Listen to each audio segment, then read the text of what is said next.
presents the headlines, the stories, the news. In-depth analysis of national current affairs.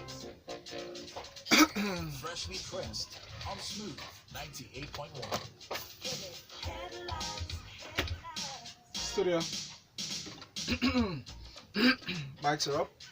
Get quick access to loans from Page Financial. Page Financial, taking you further. It is about 7:32, so we're within the time to give you a detailed analysis of our newspaper stories this morning on Smooth 98.1. And of course, you're listening to Freshly Pressed 981 as a part of Smooth Breakfast with Folu. And with Valentine. And this morning we have in for the 26th of December, Boxing Day, Adedunmade here. Good morning. Good morning, Lagos. Merry Christmas once again. Good morning to you, man. Thank you so very much for coming in. And of course, Mr. G Quest, Gbolahan, good morning. Good morning, Valentine, and good morning, Lagos. Merry Compliments. Christmas. And Merry Christmas to you too.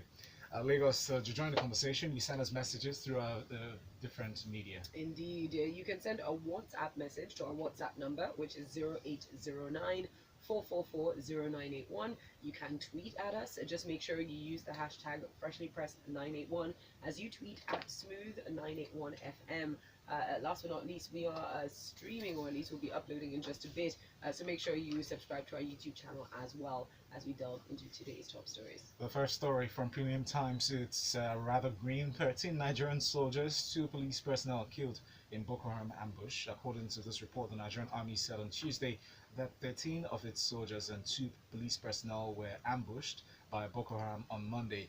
They said before this happened, the troops successfully repelled insurgents in another attack at a military formation in Kukareta, Damaturu local government area of Yobe on Monday. What are your thoughts on this, Adedunmade?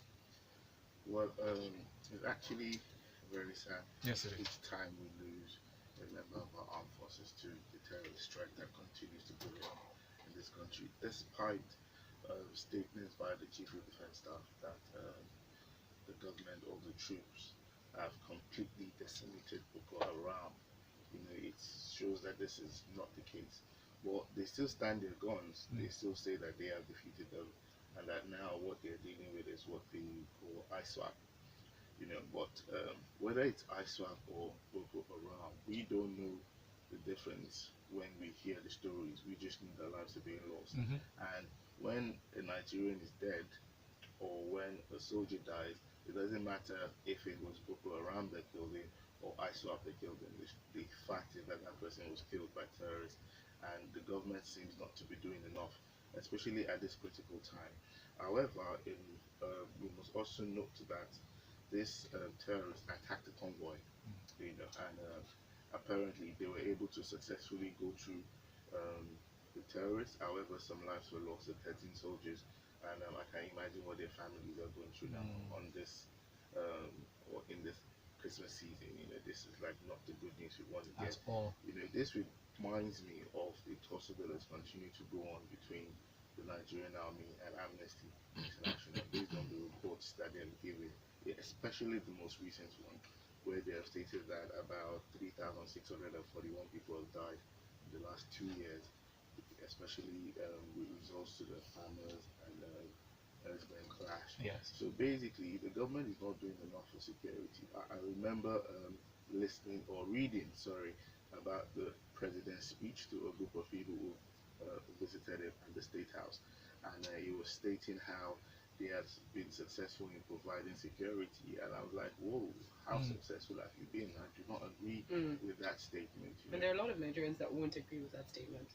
Exactly. You know, now even on the news this morning, the U.S. was advising their citizens, you know, not to visit about 10 states in the country. That just shows that there's still a high level of insecurity, and this state cuts across the north and the eastern side. You know, we have this like rivers, we have this like Cross River, you know, that are in those states as well because of some immediate protest or some even a threat to life. So we hope that going forward, you know, that the government will take its what I call its role, or what I call its duty, to protect the lives of Nigerians more seriously, because really we all need this. And in 2019, We really don't need this negativity anymore. And what I would also like to see is how the families are taken care of. The families of the slain Exactly, soldiers very really are taken care of Yeah. after this. Moving next, to you, Gbolahan, for this next story from Punch newspaper. Federal government targets 30 billion US dollars exports with economic zones. And this is a product of, or coming from Ministry of Industry, Trade and Investment. They confirmed this in a statement issued on Monday that as a part of the Economic Recovery and Growth Plan, they've developed a major strategic tool to accelerate the implementation of the Nigeria Industrial Revolution Plan. They said they're going to make it possible for made in Nigeria goods to be viable for exports really out of the country. What are your thoughts on this, Gbolahan? Well, when you look at, I mean, generally, they're looking at industrialization and foreign currency generation as well too, and the way a lot of countries have been able to evolve or transform their economies as well too. This is one of the ways that they've been able to do that. I'll cite South Africa, sorry, not South Africa, South Korea as an example as well too. In the 60s and 70s as well too, South Korea, after they went through the war, also had a lot of issues also. And how were they able to transform their economy as well too? It was through the special economic zones that they developed in their country as well too, and how they got people together and they worked with the government and the private sector as well, and they were able to develop and export a lot of product. So that's what Nigeria is looking at doing in this case as well, which is it's a brilliant idea, where they're talking about generating 1.5 million jobs, additional jobs. You're looking at also developing manufacturing as well, and raising manufacturing to a 20% contribution in the GDP by 2025. I think manufacturing right now at the moment now is something less than 10% or so. We are at the moment contribution towards the GDP. So it's a good move. What they're talking about is that they're looking at doing it in phases, and they're looking at setting this. These special economic zones already exist, but how effective are they? They're not very effective at the moment. So they're looking at, upgrading the systems and making sure that these work and they're suitable, fit for purpose or so. So they're talking about looking at Abia, Castina State, and some other states, and picking out about 12 states to run a pilot scheme on first, and then see how that works. But of course, as we always say, implementation is always the issue in everything as well too. Policy sounds good, or how implementable is this? Implementation and then the proper structure that would probably favor the private sector more, because they will drive achieving the results. Absolutely, it should be private sector driven anyway, because we all know government should have no hands in doing business at all. Just set up the economic zones and let the private sector drive it. Thank you very much, Gbolahan. I'll jump to you very quickly, Adedunmade, for this next story from Punch newspaper. 95% of Nigerians do not have health insurance. That is coming from the Minister of Health, Professor Isaac Adewole. He said 95% of Nigerians, 190 million people, are not enrolled in any health insurance plan, despite efforts by the federal government to improve healthcare delivery in the country. My question is the government doing enough, really? There's the area of sensitization, sensitization first of all, so let people know what health plans are available and how they can take advantage of these. But what are your thoughts, though? Well, it goes beyond sensitization of the health plans. Let's even talk about insurance for a second. We have poor insurance statistics in Nigeria. We don't have many Nigerians who use insurance. Now, this even cuts across all forms of insurance. The only one we have mandatorily is the third-party insurance, which you have in our vehicles, because that one, if you don't have it, it's like a major fee. So that's why we don't have that. Sorry, that's why we have that. But for the other forms of insurance, we don't find the need for it, especially because, one, we don't trust the system, we don't trust insurance companies. We believe that they are that they don't give or pay back the premiums. Yeah, they don't pay you back at the time they're supposed to. Now, a lot of insurance officials who might be listening to me now won't agree. Let's just leave that debate. But what I also like to say is that the public themselves are not educated on the benefits of insurance generally. Now, I believe that the banks will have aided in this situation if they had be in a system where the banks provide more funding for Nigerians to do businesses and to build homes or to buy things, because at that time the bank is going to force you to have insurance, and generally you just know the benefit of that at that point. So now, let us also talk about the lack of confidence in Nigeria. Yes, I'm glad you mentioned that, because I was going to ask you, Yes. questions regarding credibility there. Yes, that is a problem, because I remember I was in court and the judge began to cough and we said we're sorry, and the counsel who was speaking at that time asked the court if he could come back the next week, and the judge was like, "Can't you see that I'm coughing? I'm going to London next week." Because he doesn't even trust the Nigerian health system to even treat a cough. Now, I don't know if it was more than a cough, because of course the judge is quite elderly, but that just shows that he was having a cough and he was like, "Man, I'm leaving this country. I have to go and get you." He doesn't. Now, that is not just him.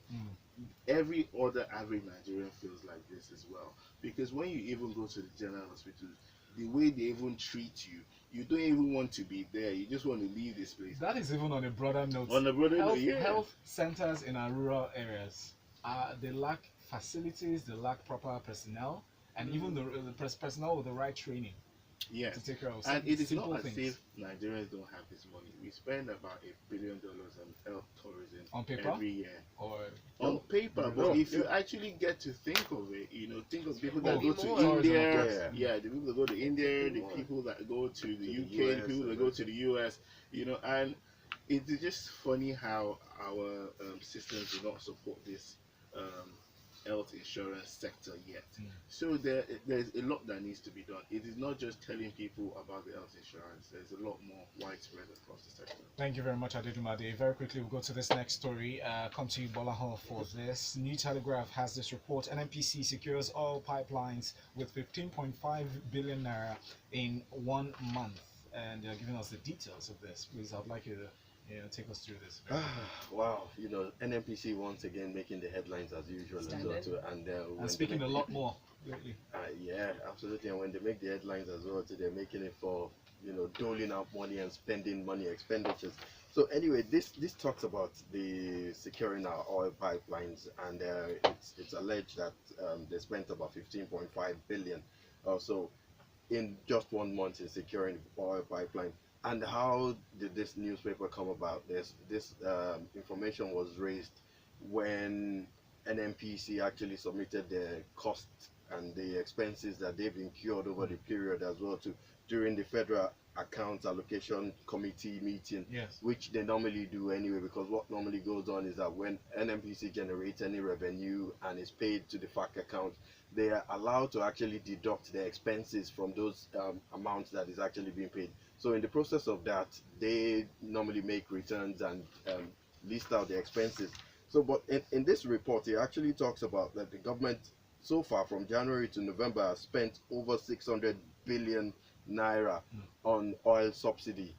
This is between the month of January and November or so. They've also done some other expenditures as well too. They've spent in total, they've spent the sum of 1.5 billion on security and maintenance of the pipeline. They've spent another 8 billion as well on marine distribution.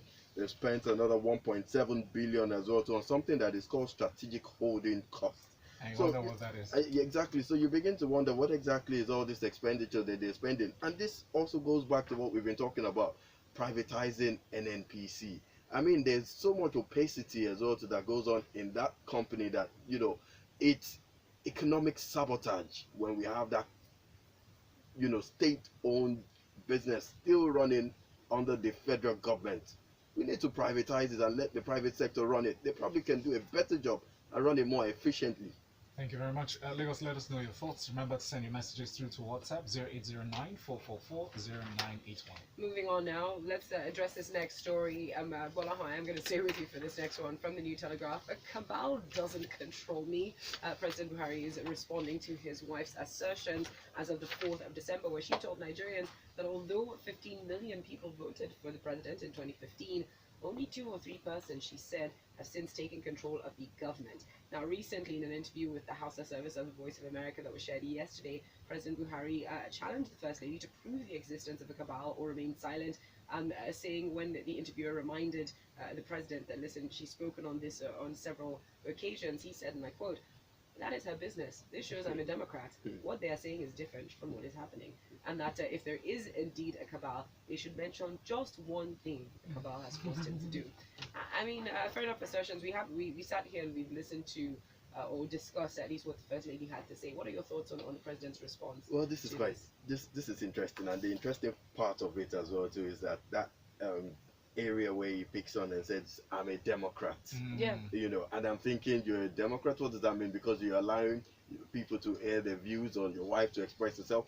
What would you have can done? understand that in the context of a lot of the criticisms that the president has received through his administration, to say, oh, he's authoritarian, he doesn't allow people to express their views. Yet more so, well, let's not say more so, but arguably he's been at the center of a lot of criticism all through this tenure, and is doing it, I guess. You know, if he's you're being democratic. if you're a leader anyway, you're expected to be criticized. You know, there's no way 180 million people would agree with your views. You're bound to have people that disagree with the way you're running the government. Which is why he says, no problem, prove it. Well, you know, if you're talking about being democratic, I'd like to see releasing Elzaki. I'd like to see you actually releasing, the former Dasuki as well too.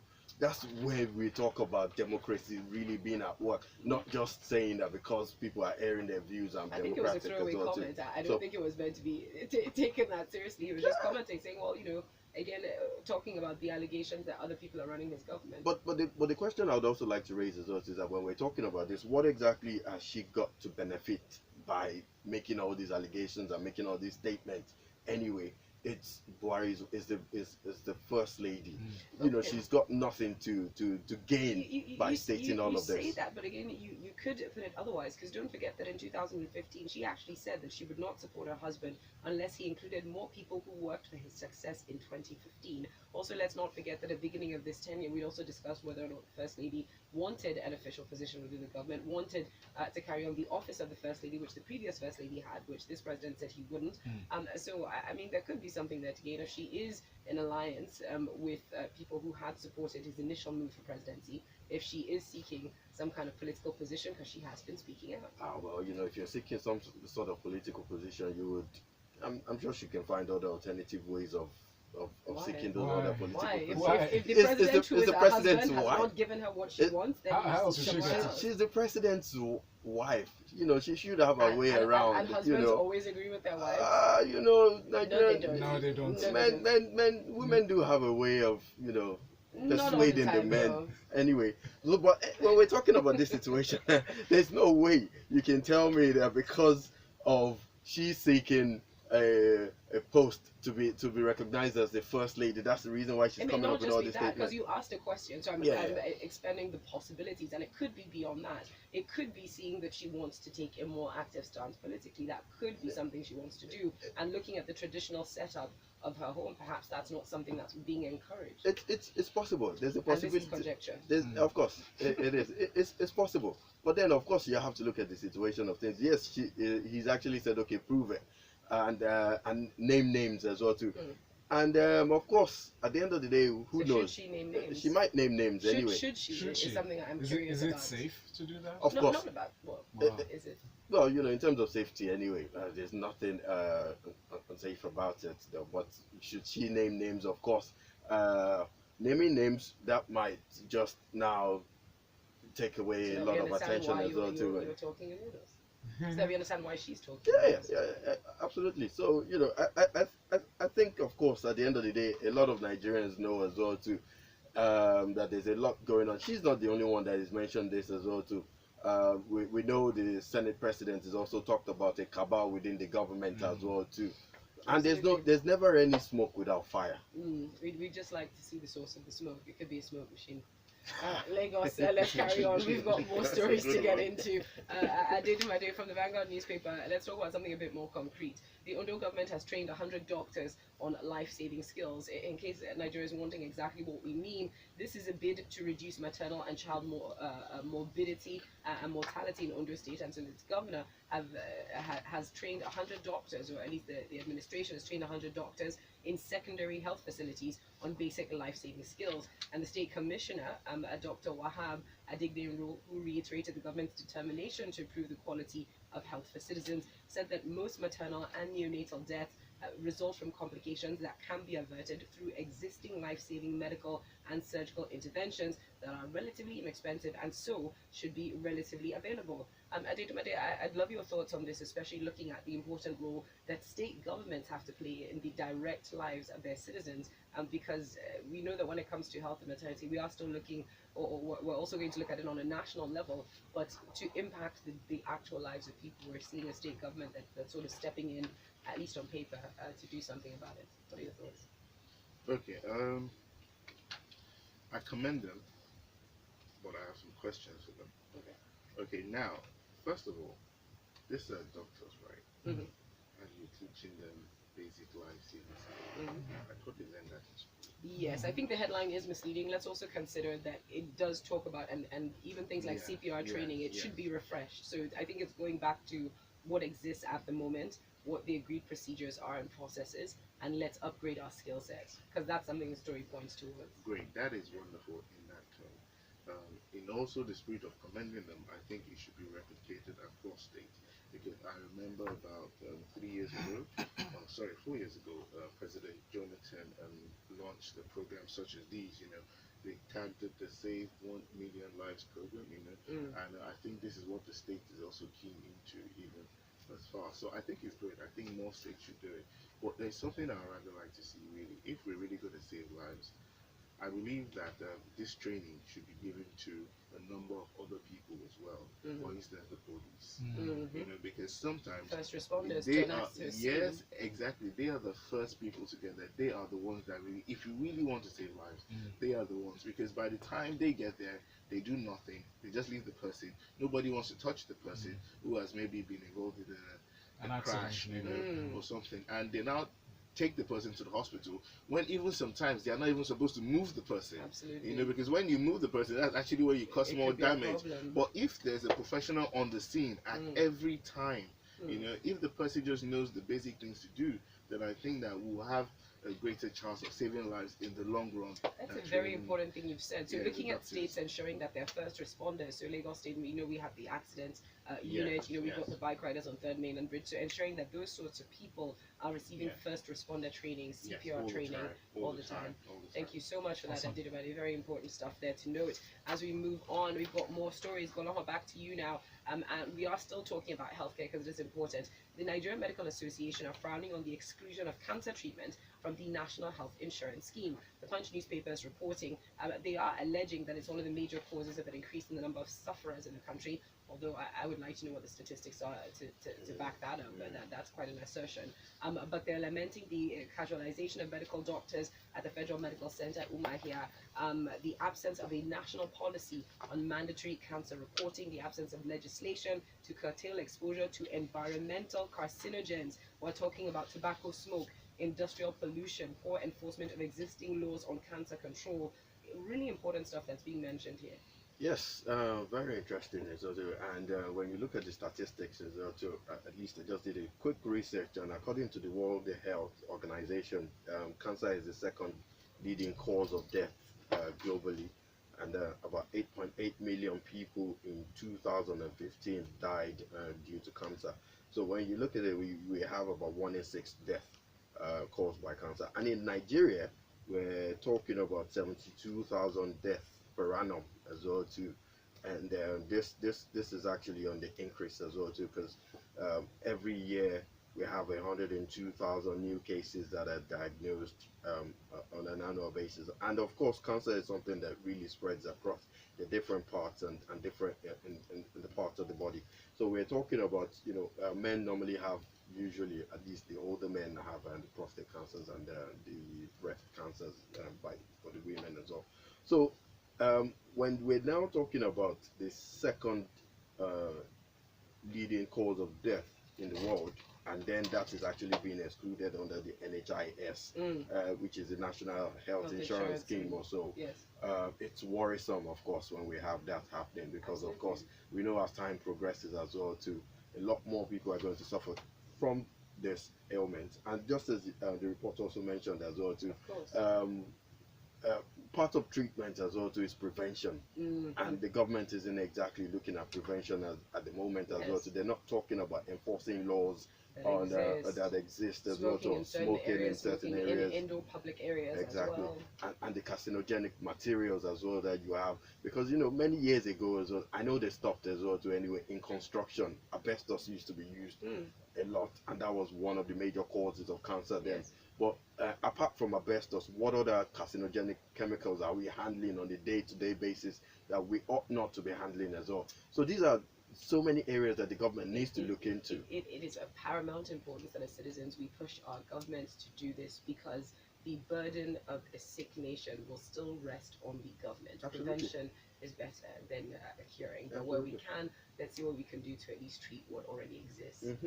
Okay, moving on, let's talk about a little bit more positive news. Merry Christmas to everybody. It was certainly a Merry Christmas for people, about 300 inmates of Kuje Prison. At least we hope it was in that sense. From the Guardian newspaper, we've got a report where Reverend Jolly Nyame, former Taraba governor, on Tuesday joined his excited colleagues to celebrate a stylish Christmas haircuts offered to 300 inmates of the Kuje Prison. Now, I picked this story, and I know a lot of people are going to say, why do we care about them cutting hair in prisons? But let's not forget that a prison is meant to be a reform center. Yes. And too often in this country, we think of it as a punishment zone, a hole where people must just go and disappear, and we don't look at them or talk to them. But we're looking at what we can do to bring back the humanity to people who, for all we know, are also wrongly incarcerated, which we know we have problems with. But Adedunmade, what are your thoughts on this story? This story reminds me of a trip I did to the Kuje prisons by virtue of my pro bono work that I do with anyway, one firm. So when you get in the prison, they give you a tally. Then we went in with the guy in charge. They showed us the facility, they showed us the structures. We met with the people that are going to take as clients, but they gave you a tally, and you're supposed to present that tally when you're coming out. So I went in the first one, which was the maximum one, and from time to time I'll just put my hands in my suits just to make sure that the tally is still there. But you see, when I walked into the medium security prison, I put my hand permanently in my pocket, and I was holding on to that tally, because when I saw the environment there, I was like, no man, this place is not sane for a person to just remain here. So I can imagine vividly, actually, in my imagination, how those guys must feel just by getting a haircut. You know, because when you go actually get one, you know, there's a way you feel confident, there's a way you feel fresh, you know, and all that. So just that mental drive for them, you know, I can imagine how much it is done for them. Because there's one person that said that people bring food and stuff, but that this haircut is actually one of the major things, and they give them nice ones, you know, like they give them punks, they give them they give them curls, you know. So that is actually very cool. So I want people to always remember this sort of people, especially in the Christmas season and other seasons as well. Thank you very much. We'll round up with a few messages. Olatunji Saidu from Apapa says, Adedunmade is on point. There are no accurate statistics on the health insurance. Do they take into account the companies that are under the health scheme? But goes on to say, I do really enjoy this program. It's so educating. Osita Chibuike is very offended at the conjectures we're making about the wife of the president, saying she's outspoken and an educated woman who won't stomach her opinion for any reason. I will tell you that many Nigerians, including me, believe the wife of the president more than we do the president. And we're not disputing that. We're asking what possible reason she might have had for making the statement. And Henry Emmanuel sends in this message. He says it costs 15,000 naira per annum to buy the voluntary contributory social health insurance plan, and you can pay per month as well. The program is administered by the ever-fighting NHIS. Health insurance works best with skill, but we cannot achieve skill with the states when the states have ignored their role in operating state social health insurance programs. Regardless of the trust issues with insurance companies, health challenges do not respect administrative malice. People should get the VC ship. It's just 1,200 per month. All right, thank you very, very much for that. And Okwayami says the infrastructure in our health system is not encouraging. Just take a critical look at our teaching hospitals. Yes, but something is better than nothing. Yes. Anyways, we're done for this morning. A big thank you to our analysts and to everyone who's contributed. Thank you, Adedunmade, for coming in. Find him up on Always a Twitter of that pleasure. name. And thank you, Gbolahan, for coming in. Find him as at Mr. G Quest. Coming up next, Lagos, we talk sports inside of the locker room. You're still listening to Smooth 98.1. Get quick access to notes from Page Financial. Oh, well Page done. Financial. Yep. Also Taking you good, man. further. And